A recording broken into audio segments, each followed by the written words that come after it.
Jake Morrison stood in the massive hall and looked up at the ceiling that seemed to stretch forever above his head. The Galactic Council chamber was built to make visitors feel small, and he knew it was working exactly as planned. Around him sat representatives from dozens of alien species in seats that rose like stairs toward the dark ceiling. Their eyes, or whatever they used to see, were all pointed at him. The human ambassador wore his best blue suit and kept his hands at his sides. He had been coming to this place for 12 years now, and each time he felt the same weight pressing down on his shoulders. Today felt different, though, because today the council was not asking for anything. They were telling Speaker Thex Valder rose from the center seat. The Zeltharian was twice as tall as Jake and had 4 arms that moved like dancing snakes. His skin looked like gray stone, and his eyes were made of something that sparkled like broken glass. When he spoke, his voice filled the entire chamber without any need for machines to make it louder. "Ambassador Morrison," Thex Valder began, and his words echoed off the walls. "Humanity has been a member of this council for 12 of your years. In that time, your species has contributed certain useful innovations and problem-solving methods. However, the council has reached a decision regarding your future status."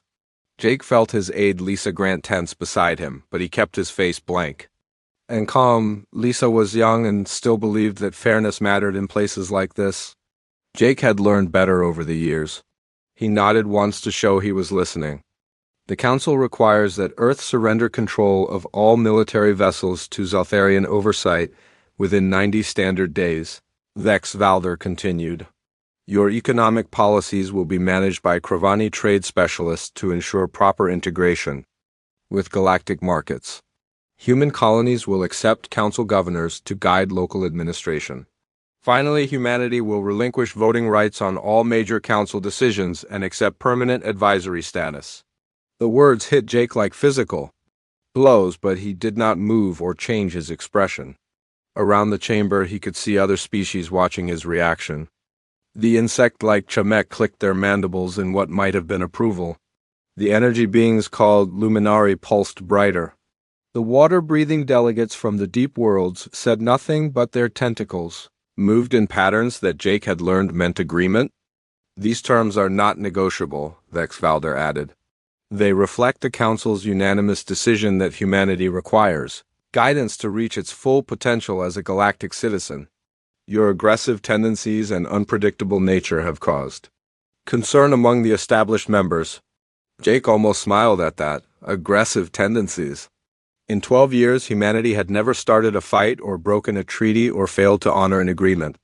Their crime was asking too many questions and suggesting different ways to solve problems. Their real crime was being new and small and not knowing their place. Furthermore, Thex Valder continued while his 4 arms gestured in complex patterns, human research into quantum communication, networks, and atmospheric processing will be shared completely with Council science divisions. Your military tactics and training programs will be studied and standardized according to Council doctrine. All human exploration beyond your current territory will cease until proper supervision can be established. Lisa Grant made a small sound beside him, but Jake touched her arm gently to keep her quiet. He had expected this day for months. The signs had been building like storm clouds on the horizon. Trade agreements that suddenly became less favorable. Scientific exchanges that stopped, including human researchers. Military exercises, where human ships were assigned to watch instead of participate. The Council had decided that humanity was useful but dangerous. They wanted human innovations without human independence. They wanted human solutions without human questions. They wanted humanity to become pets that performed tricks on command.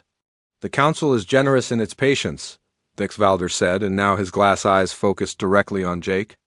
72 standard hours will be provided for Earth to formally accept these terms. A response team will be dispatched to begin implementation immediately upon your agreement. Jake stood quietly for a long moment while the chamber waited. He could feel the weight of their expectations pressing down on him like a heavy blanket. They expected him to argue or plead or make angry speeches about human rights and dignity. They expected drama and emotion and probably some kind of breakdown. Instead, Jake Morrison straightened his tie and cleared his throat. The human government will need time to properly consider your proposal, he said in the same tone he might use to order coffee. 72 hours should be sufficient for our review process. Vex Valder seemed surprised by the calm response. Several other delegates shifted in their seats or made sounds that might have been confusion. They had prepared for human anger, not human politeness. Very well, Vex Valder finally said. The Council will await your formal acceptance of these terms. This session is concluded. As Jake and Lisa walked toward the exit, Jake noticed something he had never seen before. The delegates were not celebrating or congratulating each other. They were watching him leave with expressions that looked almost worried. They had expected a fight and gotten a handshake. Somehow that seemed to disturb them more than any angry speech could have. Lisa waited until they were in the corridor. Before speaking, Ambassador, what are we going to do? Jake Morrison looked back at the chamber doors one last time. We are going to do exactly what they asked, Lisa. We are going to consider their proposal very carefully.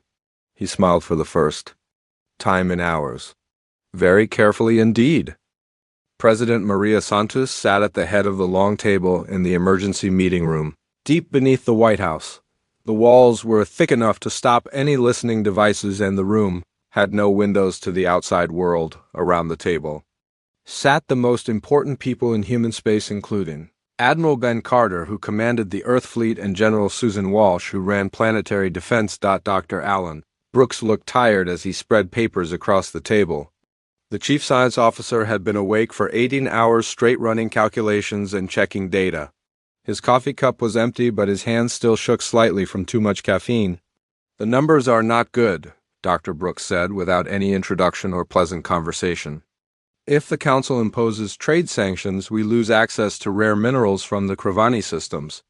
Our manufacturing capacity drops by 30% within 6 months.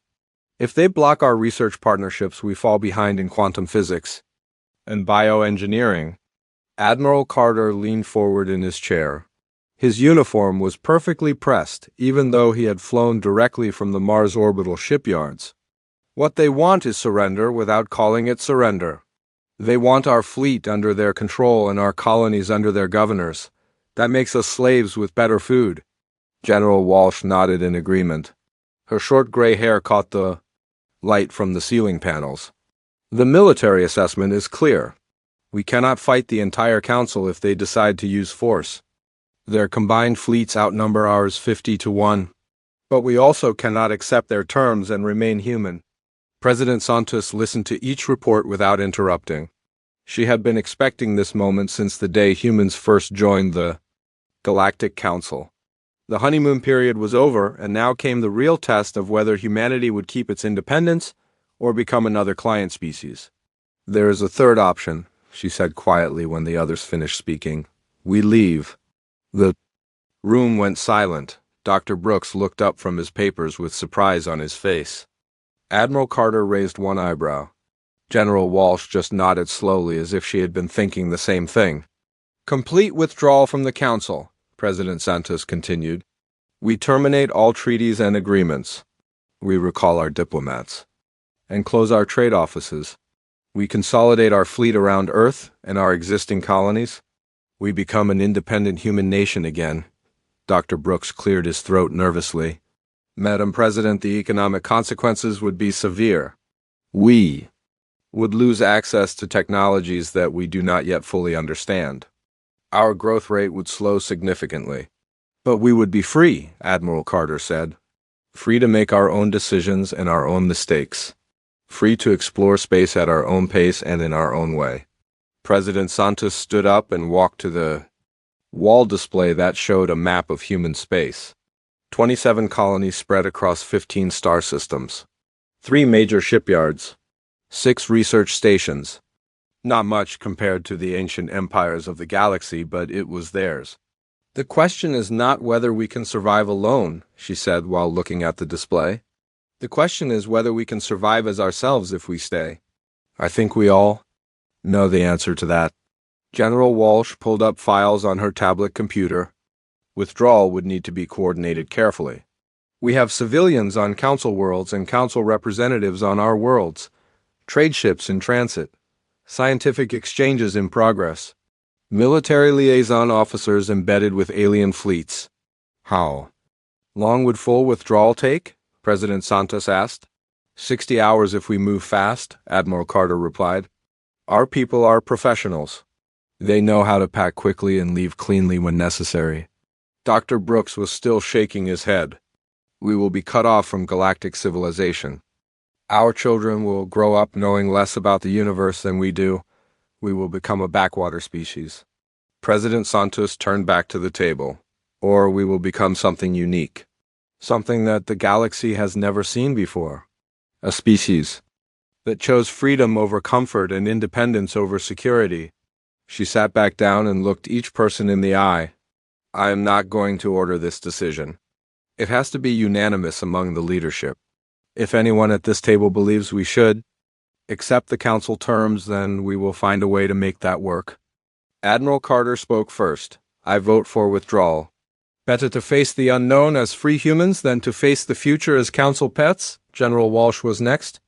Agreed. Military forces remain loyal to Earth, not to alien governors. Dr. Brooks was quiet for a long time. Finally, he sighed and nodded. I am scared of what we might lose, but I am more scared of what we might become. Withdrawal. President Santos felt a weight lift from her shoulders. Then it is decided.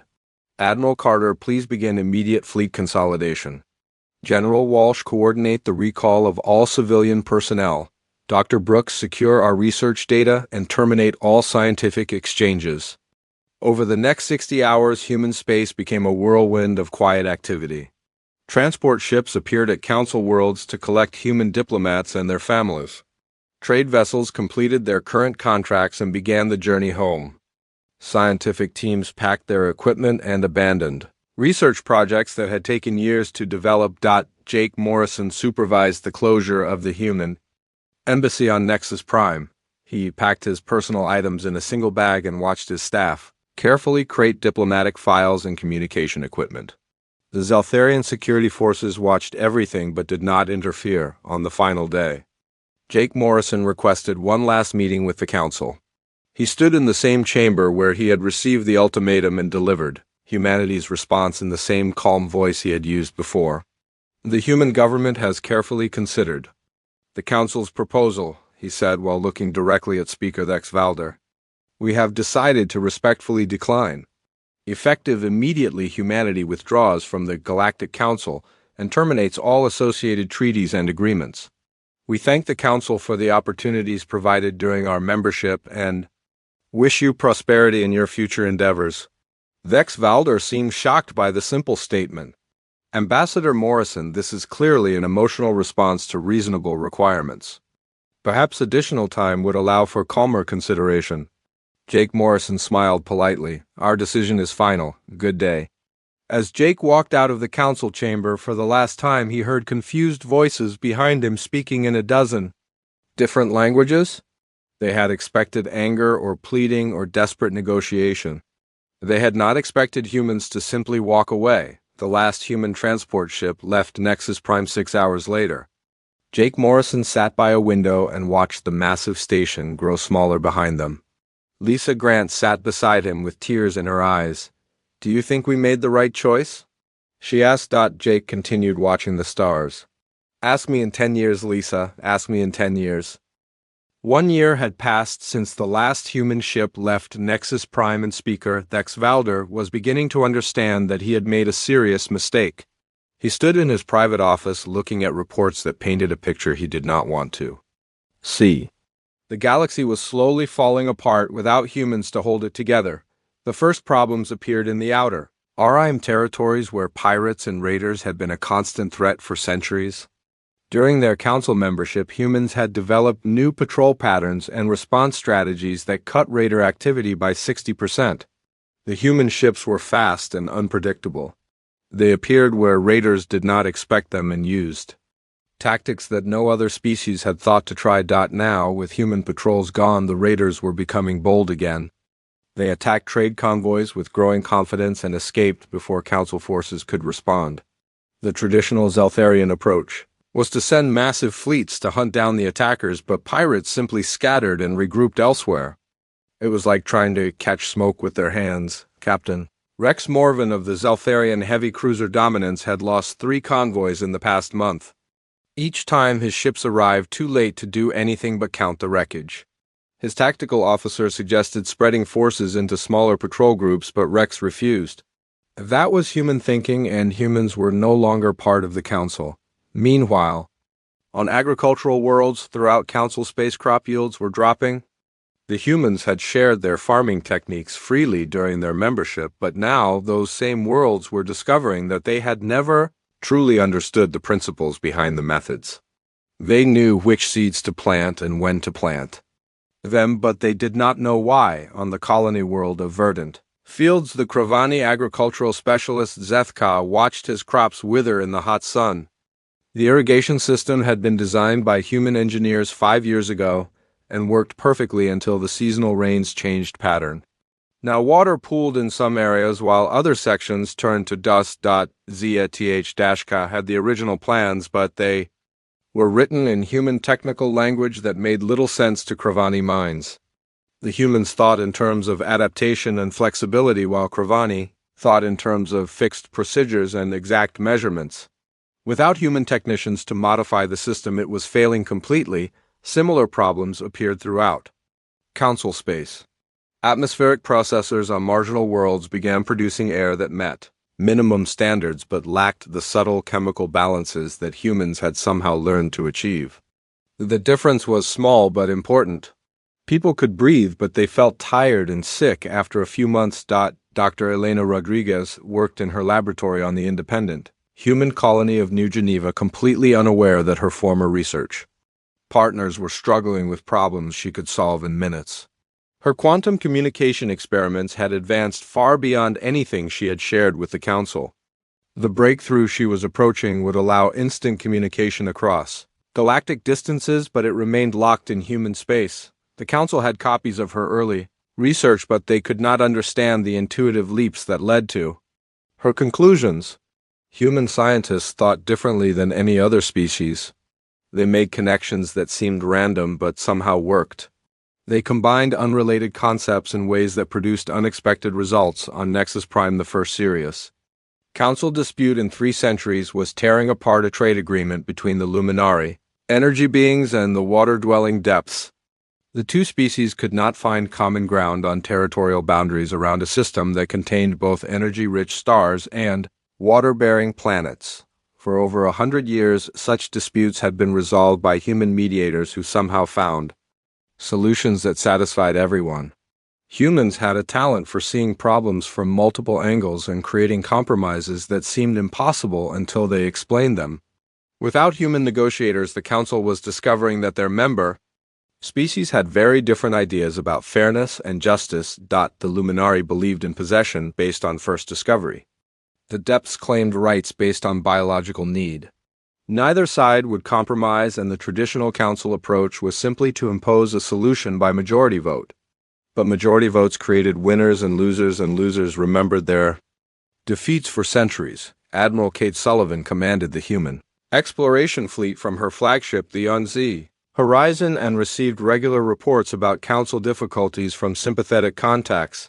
She had served as a liaison officer with Zeltharian forces for 6 years and maintained friendships with several alien officers who now sent her unofficial messages. Commander Vex Tolar of the Zeltharian patrol fleet had fought beside human ships against raiders in the outer territories. His messages to Kate were carefully worded, but the meaning was clear. The Council was struggling with problems that humans had solved years ago, and pride was preventing them from asking for help. Captain Lisa Hayes commanded the human research vessel Atlantis and monitored Council scientific communications from the edge of their space. Her former colleagues among the Shemek research swarm sent her data about their failing experiments. The insect-like aliens were brilliant at following procedures, but could not innovate when those procedures stopped working. The Council had always assumed that human contributions were useful but not essential. They believed that given time they could learn to think like humans or develop their own solutions to replace human methods. After 1 year, they were discovering that human thinking was not something that could be copied or replicated. Humans approached problems with a combination of logic and intuition that seemed natural to them but was completely foreign to other species. They asked questions that other species never thought to ask. They considered possibilities that other species dismissed as impossible. They combined information from different fields in ways that produced entirely new approaches. Most importantly, humans were willing to admit when they were wrong and try something completely different. Other species viewed changing methods as admitting failure. Humans viewed it as learning. That difference in attitude allowed humans to adapt and innovate while other species remained locked in traditional thinking. Speaker. Lex Valder reviewed the reports in his office and felt something he had never experienced before: doubt. The council had existed for over 2,000 years and had solved countless problems through patience and overwhelming force. But the problems they faced now could not be solved by patience or force. They needed creativity and flexibility and willingness to try new approaches. They needed someone to ask different questions and suggest impossible solutions. They needed humans, but the humans were gone and they had left quietly without anger or threats or demands for apologies. They had simply walked away and closed the door behind them. Now the council was discovering that the door could not be opened. From their side, the greatest military and economic powers in the galaxy were learning that some problems could not be solved with superior numbers or advanced technology. Some problems required a different way of thinking, and that way of thinking had left with the humans. Thex-VALDOR set down the reports and looked out his window at the stars. Somewhere out there, humans were building something new, while the council struggled to maintain something old. He wondered for the first time which approach would prove more successful in the long run. 3 years after humanity disappeared from galactic politics, the first major economic crisis in 1,000 years struck the Kravani Federation like a collapsing star. Trade Minister Nex Volan stared at shipping reports that made no sense too. His logical merchant mind and felt panic growing in his chest like a living thing. The numbers were impossible, but they were also undeniably real. Transport costs had increased by 40% over the past year. Shipping routes that had been profitable for centuries were losing money. Entire trade networks that had connected distant systems were breaking down because nobody could figure out how to make them work efficiently. During their council membership, humans had quietly revolutionized galactic logistics with algorithms and scheduling systems that seemed simple but produced remarkable results. They had shared their methods freely, and council worlds had implemented human innovations without truly understanding the principles behind them. Now those systems were failing and nobody knew how to fix them. The Kravani had always been the greatest traders in the galaxy. They understood profit and loss and market forces better than any other species. But human logistics were based on concepts that went beyond simple economics. Humans considered factors that Kravani dismissed as irrelevant, like crew morale and weather patterns and the psychological effects of long space journeys. Admiral Kate Sullivan received desperate messages from her former contacts throughout council space. Captain Rex Morvan of the Zeltharian fleet sent coded transmissions describing military disasters caused by supply failures. Dr. Neth Quinn of the Shemek research swarms forwarded reports about scientific expeditions that had been abandoned when support ships failed to arrive on schedule. The humans had not just provided solutions to galactic problems. They had provided ways of thinking about problems that other species could not replicate, without humans to maintain and adapt their innovations. The galaxy was slowly grinding to a halt. The crisis reached its peak when disaster struck the Zeltharian Empire's primary shipbuilding facility at Forge Prime. The massive orbital complex employed over 2 million workers and produced the largest military vessels in the galaxy. It was also protected by safety systems that humans had designed during a technology exchange program 6 years earlier. Chief Engineer Dex Valder was speaker, Dex Valder's younger brother, and he had always been proud of his practical approach to problem solving. When the cascade failure began in the primary fusion reactor, he followed emergency procedures exactly as they had been written. But the procedures assumed that human crisis management teams would be available to coordinate the response. Human emergency protocols were built around the concept of adaptive response. They provided general guidelines but expected human supervisors. to modify them based on changing conditions. The Zeltharians implemented the procedures but could not adapt them when the situation evolved beyond the original parameters.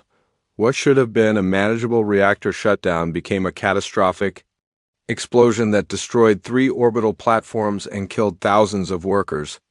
The disaster response was slow and confused because Zeltharian engineers kept waiting for orders while human training would have taught them to act on their own initiative. Captain Lisa Hayes monitored the emergency communications from her research ship Atlantis and felt sick as she listened to Zeltharian officers requesting guidance that would never come. She could have coordinated the evacuation in minutes, but she was in human space and the Zeltharians were too proud to ask for help. The economic shockwaves from the Forge Prime disaster spread throughout Council space. The facility had been the primary source of heavy industrial equipment for dozens of worlds. Its destruction created shortages that would take decades to replace using traditional Council manufacturing methods. Meanwhile, food shortages appeared on agricultural worlds as alien scientists discovered they had never understood the fundamental principles behind human farming innovations. They had copied human procedures but missed the deeper knowledge about soil chemistry and plant genetics that made those procedures work. Dr. Elena Rodriguez could have solved most of the agricultural problems with a few simple recommendations, but she was developing new quantum technologies on New Geneva and had no way of knowing that her former colleagues were facing starvation. The human colonies were thriving with improved versions of the technologies they had once shared freely. Captain Ryan Mitchell commanded human exploration fleets that were discovering new worlds, rich in resources and perfect for colonization. His ships used advanced sensors that combined human intuition with alien technology in ways that produced better results than either approach could achieve alone. But those innovations remained locked in human space. The Council made desperate attempts to reverse engineer human technologies but failed repeatedly. They had the end products but not the thought processes that created them. Human innovations were like poetry translated into mathematics. The words could be copied, but the meaning was lost. Speaker Lex Valder called emergency sessions to address the growing crisis, but the Council had no solutions to offer. Traditional approaches that had worked for centuries were useless against problems that required human creativity and flexibility. The galaxy's greatest civilizations were discovering that their ancient wisdom was not enough. Secret meetings began among Council members as individual species considered private negotiations with human colonies. The Luminari energy beings were particularly interested in human quantum research. The depths had agricultural worlds that desperately needed human expertise. Even the proud Zeltharians quietly discussed the possibility of hiring human consultants, but humanity remained united in its independence. President Carlos Mendoza had replaced Maria Santos and maintained the policy of complete separation from Council affairs. Human colonies welcomed refugees and offered humanitarian aid but refused all requests for technological assistance or political cooperation. The humans had learned that their greatest strength was not their technology or their military power, but their way of thinking. That way of thinking had value precisely because it was rare and could not be copied or stolen. By walking away from the Council, they had made themselves indispensable. Trade routes that had connected civilizations for millennia were breaking down. Scientific research that had advanced steadily for centuries was stalled. Military forces that had maintained peace through overwhelming power were failing against problems that required intelligence rather than strength. The galactic economy was collapsing not because of war or natural disaster, but because the galaxy had lost its problem solvers. The Council had treated humans as useful but replaceable junior partners and now discovered that they were neither useful nor replaceable. They were essential. Commander Sarah Blake served as humanity's foreign affairs coordinator and received increasingly desperate messages from Council worlds. The requests were always carefully worded to avoid admitting weakness, but the meaning was clear. The galaxy needed human help and was willing to pay almost any price to get it, but the price humans demanded was simple and non-negotiable. Complete recognition of human independence and sovereignty. No more junior partnerships or guided development or alien oversight. The galaxy could deal with humanity as equals or not at all. As the crisis deepened, council members began to realize that their ultimatum 3 years earlier had been the greatest strategic mistake in galactic history. They had demanded human submission and received human independence. Now they were learning the true cost of their arrogance. The humans had walked away quietly and left the galaxy to collapse under the weight of its own rigid thinking. 5 years after humanity left the Galactic Council, the first Devourer ships appeared at the edge of known space like dark omens of approaching doom. The alien vessels were unlike anything the galaxy had ever encountered. They moved without engines that anyone could detect, and their hulls seemed to absorb light rather than reflect it. Most terrifying of all, they consumed entire worlds to fuel their expansion across the stars. Admiral Kex Molvar of the Zeltharian border fleet sent the first warning messages, but his reports seemed too incredible to believe. Entire star systems were going dark. Planets were being stripped of their atmospheres and crushed into raw materials. Billions of lives were ending in silence as the Devourers advanced through space, like a plague of mechanical locusts. The Council's response followed traditional military doctrine.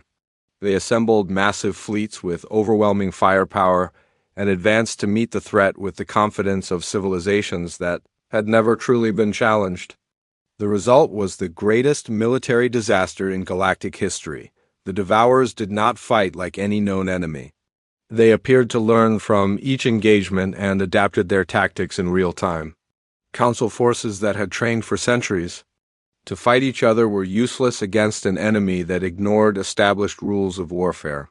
Traditional battle formations were torn apart by weapons that seemed to bend the laws of physics. Captain Rex Morvan watched his heavy cruiser dominance torn in half by forces he could not understand and felt terror for the first time in his long military career.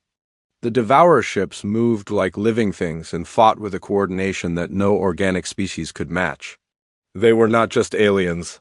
They were something fundamentally different from anything the galaxy had produced. The Shimek hive worlds fell first because their rigid command structures could not adapt quickly enough to counter Devourer tactics. Entire swarms of insect warriors were consumed by weapons that converted living tissue into energy for the alien war machine. The highly organized Chemek society that had survived for millions of years collapsed in weeks. The depths dwellers tried to hide in their ocean worlds, but the Devourers had ways of reaching any environment. They drained entire planets of water and converted the liquid into fuel for their ships. Ancient underwater cities that had existed since before other species reached space were destroyed in hours. Even the energy-based Luminari were not safe. The Devourers had weapons that could trap and consume pure energy, leaving empty space where once bright beings had danced among the stars. The Luminari, who had considered themselves beyond physical threats, learned that nothing was beyond the reach of the approaching darkness. Meanwhile, humanity thrived in their independent territories, completely unaware of the approaching threat. Their colonies had expanded to 32 worlds using improved technologies that combined human innovation with lessons learned from their council years. Captain Ryan Mitchell's exploration fleets were discovering new systems, rich in resources and perfect for human settlement. President Carlos Mendoza governed from New Washington, a thriving world that had become the capital of human space. The planet was a testament to human adaptability, with cities that incorporated alien architectural concepts modified by human creativity.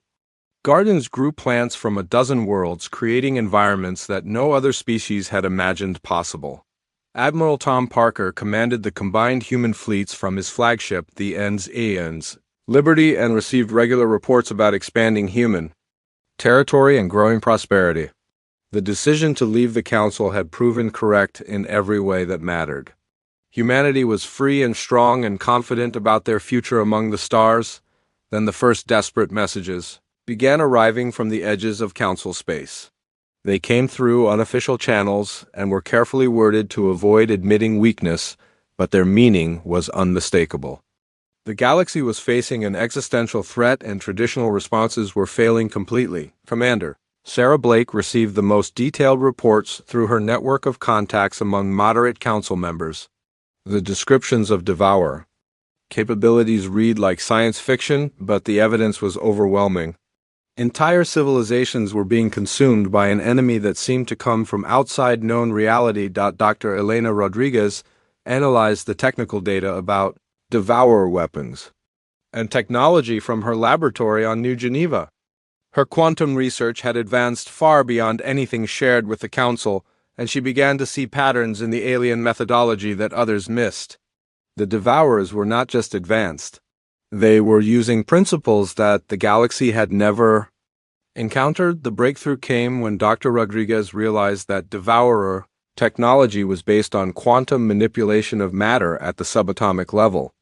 They could literally reshape reality by altering the fundamental forces that held atoms together. No conventional weapon could affect them because they existed partially outside normal space-time, but human quantum research had reached the point where similar manipulations might be possible. The innovations that Dr. Rodriguez had developed in isolation could potentially counter devourer technology. For the first time since the crisis began, humanity had something that the galaxy desperately needed. The formal request for assistance came through diplomatic channels that had not been used for 5 years. A council delegation led by Speaker Thex Valder himself arrived at the edge of human space and requested permission to enter. The proud Zeltharian who had delivered humanity's ultimatum was now reduced to begging for help. President Mendoza received the delegation in the council chambers of New Washington and listened to their desperate plea with the same calm expression that Jake Morrison had used years earlier. The irony was not lost on anyone present. The species that had demanded human submission was now asking for human salvation. "The devourers will consume everything," Thex Valder said, and his forearms shook with emotion. "Our greatest fleets are destroyed. Our most advanced worlds are gone. Nothing we do can stop them. We need human help." President Mendoza considered the request carefully. Around the table sat Admiral Parker and Dr. Rodriguez and the other leaders of human space. The decision was theirs to make, and the consequences would affect both humanity and the galaxy. "We will help," President Mendoza finally said. "But not as council members or junior partners. We will help as an independent nation that chooses to act against a common threat. Our assistance comes with conditions." The conditions were simple but revolutionary. Complete recognition of human sovereignty. No interference in human internal affairs.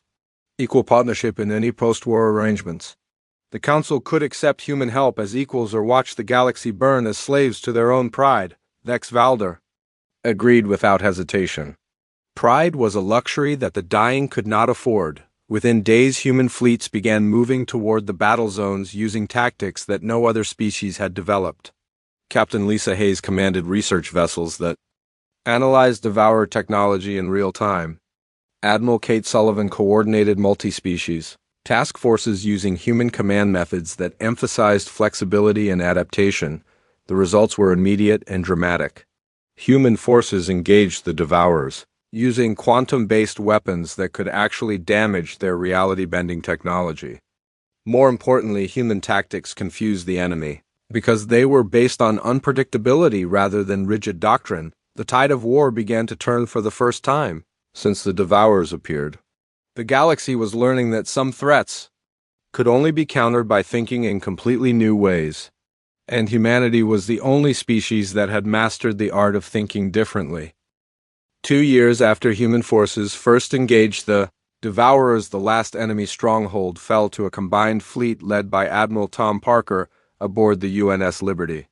The final battle took place in a system that had been completely consumed by the alien invaders and transformed into a massive processing facility. Human quantum weapons tore apart the reality-bending technology that had made the devourers seem invincible, and their dark ships crumbled into ordinary matter that drifted harmlessly. Through space. The war was over, but the galaxy that emerged from the conflict was fundamentally different from the one that had existed before. The old Galactic Council lay in ruins both literally and politically. Entire species had been reduced to scattered survivors. Ancient trade routes were broken. Magnificent worlds had been stripped bare and would take centuries to recover. But something new was rising from the ashes of the old order. President Carlos Mendoza stood before the Assembly of Species. representatives in the rebuilt halls of New Geneva, and outlined his vision for the future. This was not a speech about human dominance or alien submission. It was an invitation to build something better than what had come before. The Commonwealth of Free Worlds welcomes any species that chooses cooperation over conquest, he said while looking out at delegates from dozens of different civilizations. We offer partnership, not patronage. We seek allies, not subjects.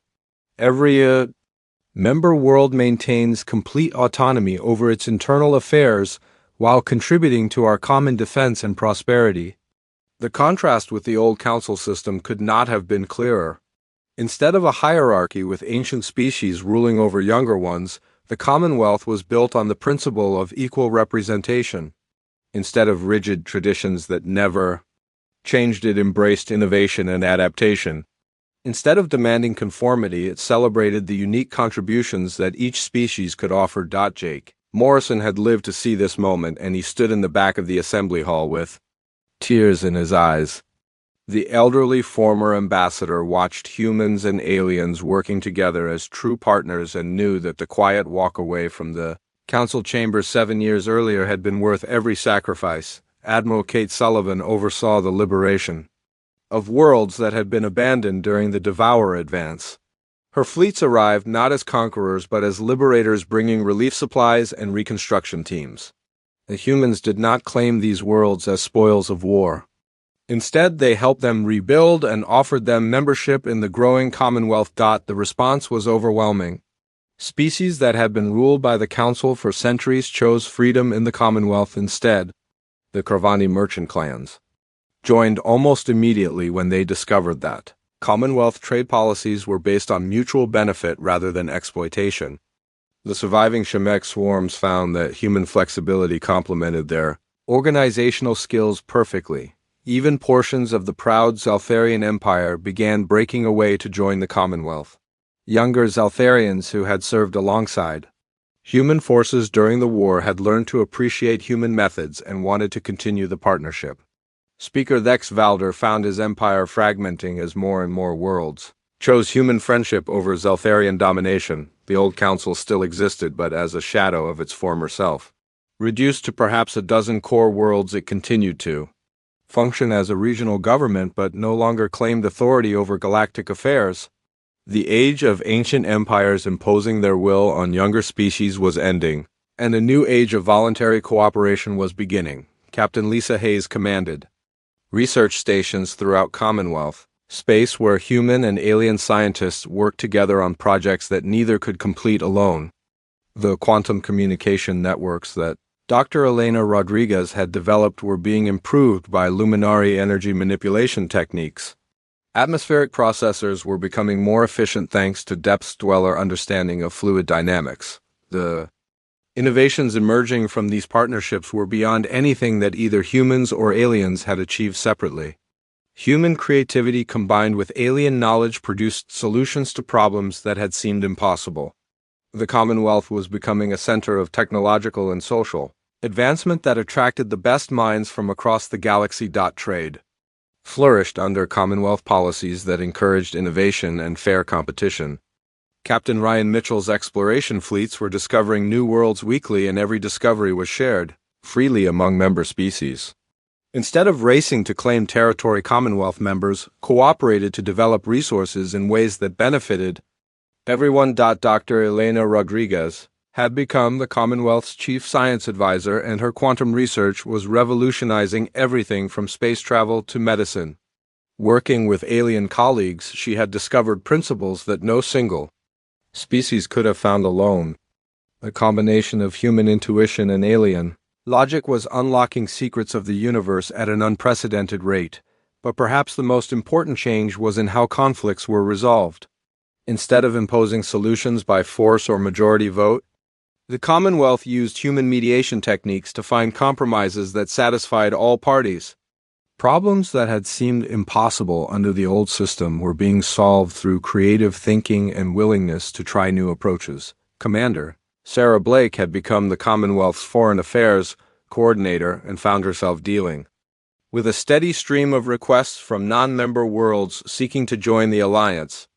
The Commonwealth was growing rapidly but carefully. Each new member was evaluated to ensure they shared the values of cooperation and mutual respect that made the system work. The transformation was not limited to politics and economics, art, and culture were flowering as human creativity inspired alien artists and alien traditions influenced human expression. Music that combined human emotion with alien harmony was becoming popular throughout Commonwealth space. Architecture that blended human functionality with alien beauty was creating cities unlike anything seen before.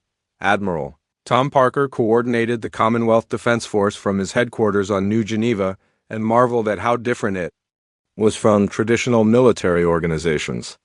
Instead of rigid command structures based on species hierarchy, the CDF used human concepts of merit-based leadership and flexible tactics.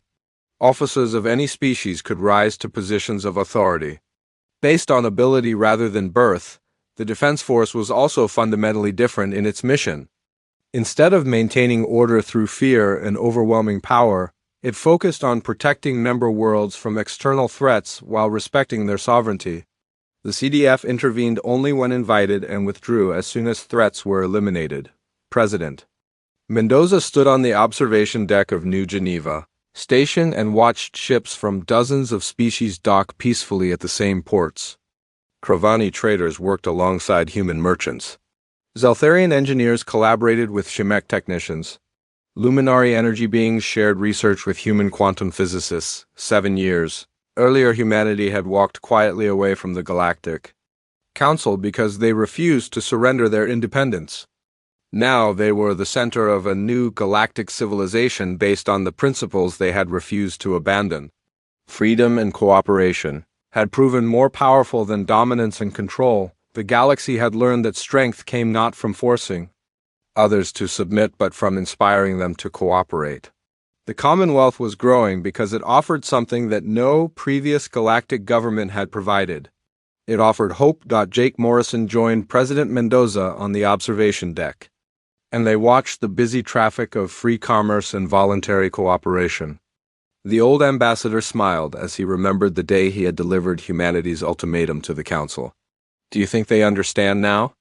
Jake asked while pointing toward the distant stars where the remnants of the old Council still struggled with ancient methods. President Mendoza nodded slowly. "Some of them do. The smart ones are already asking to join us. The others will learn eventually, or they will be left behind." The galaxy had discovered what humanity had always known. Sometimes the most powerful response to a threat was not to fight it, but to make it irrelevant by offering something better. The Commonwealth was that something better, and it was growing stronger every day.